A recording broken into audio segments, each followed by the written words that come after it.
കാര്യങ്ങളെല്ലാം ഹൈടെക്കായി പോകണമെന്ന് ആഗ്രഹിക്കുന്ന സ്ഥാനാർത്ഥിയാണ് ആയഞ്ചേരി തണ്ണൂർ പന്തലിലെ ഇടത് സ്ഥാനാർത്ഥി. പഞ്ചായത്തിലെ കാര്യങ്ങളും പഞ്ചായത്തിൻ്റെ കാര്യങ്ങളും നാട്ടുകാരുടെ വിരൽത്തുമ്പിലേക്ക് എത്തിക്കുകയാണ് ഈ സ്ഥാനാർത്ഥി. ഒറ്റ QR കോഡിൽ നിങ്ങളുടെ സ്മാർട്ട് ഫോണിൽ പഞ്ചായത്തിൻ്റെ കാര്യം അറിയാമത്രേ.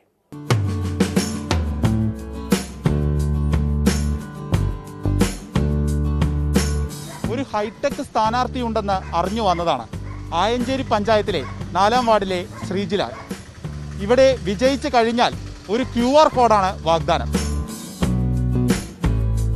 ഇപ്പോൾ നമ്മുടെ വാർഡിലുള്ള ഒരു ബസ് സമയം, ഈ വാർഡിൽ നിന്ന് പുറപ്പെടുന്ന ബസ്സിൻ്റെ സമയം, അതേപോലെ ഈ വാർഡിൽ അത്യാവശ്യം നമുക്ക് പെട്ടെന്ന് രക്തം വേണമെങ്കിൽ നമ്മുടെ വാർഡിലുള്ള ആളുകളുണ്ടാവുമല്ലോ രക്തം.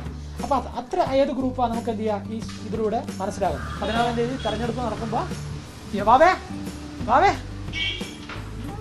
അച്ഛനോട് വോട്ട് ചെയ്യാൻ പറയണേ. എന്തൊക്കെയാണ് QR കോഡിൽ ഉൾപ്പെടുത്തിയിരിക്കുന്നത്? ഈ വാർഡിനെ കുറിച്ചുള്ള എല്ലാ വിവരങ്ങളും അതിൽ ലഭ്യമാവുമെന്നാണോ?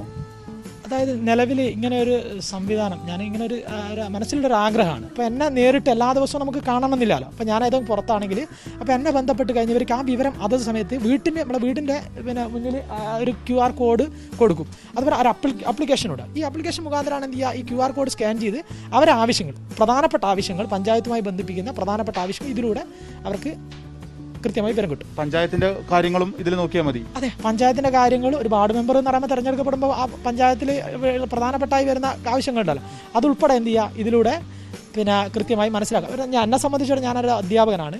അപ്പോൾ എൻ്റെ എൻ്റെ അധ്യാപന ജീവിതത്തിൽ എന്ത് ചെയ്യാറ്, ഞാൻ തിരഞ്ഞെടുക്കപ്പെട്ട് കഴിഞ്ഞാൽ ബാധിക്കാത്ത രീതിയിൽ അതൊരു മുഴുവൻ സമയ പ്രവർത്തകനുമാവണം, എൻ്റെ കൂടെ എന്ത് ചെയ്യണം, ഇതും കൂടെ നടക്കണം എന്നുള്ളൊരാഗ്രഹം കൊണ്ടാണ് ഇത്തരമൊരു സംവിധാനം പറഞ്ഞത്.